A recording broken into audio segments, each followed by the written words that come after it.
వ్యతిరేకిస్తే కూడా ఇలా హిందూ మతపరంగా వ్యతిరేకించే ప్రయత్నం చేస్తూ చెప్తున్నాడు.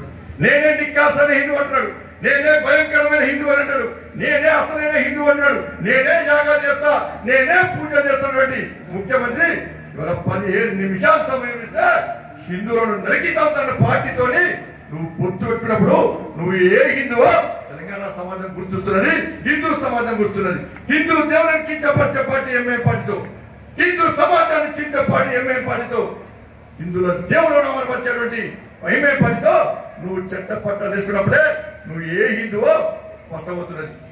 యాగాలు చేస్తే, పూజలు చేస్తే, ముఖ్యమంత్రి పీఠం కోసం తన కొడుకును ముఖ్యమంత్రి చేయడానికి స్వార్థం కోసం యాగాలు చేస్తే హిందూ సమాజం హిందూగా గుర్తిస్తుంది. హిందూ సమాజాన్ని కాపాడేస్తే, హిందూ ధర్మాన్ని కాపాడేస్తే, హిందూ దేవులను వస్తే, హిందూ దేవులను కాపాడే ప్రయత్నంలో నేను ఉన్నానని వచ్చేటువంటి వ్యక్తిని మాత్రమే హిందూ సమాజం నిజమైన హిందూగా గుర్తిస్తుంది తప్ప నీ పీఠం కోసం, నీ స్వార్థం కోసం హిందూ అని చెప్పుకుంటే హిందూ సమాజం గుర్తిస్తుంది. అందుకే కరీంనగర్ గడ్డ మీద నీ సెంటిమెంట్ గడ్డ మీద హిందూగా నువ్వు పొందుగాలంటే తీసుకుపోయి పొందబెట్టిన సందర్భాన్ని ఈ రాష్ట్ర ముఖ్యమంత్రి ఒక్కసారి గుర్తించుకోవాలి. భారతీయ జనతా పార్టీ ఏ మతానికి వ్యతిరేకం కాదు, ఏ వర్గానికి వ్యతిరేకం కాదు.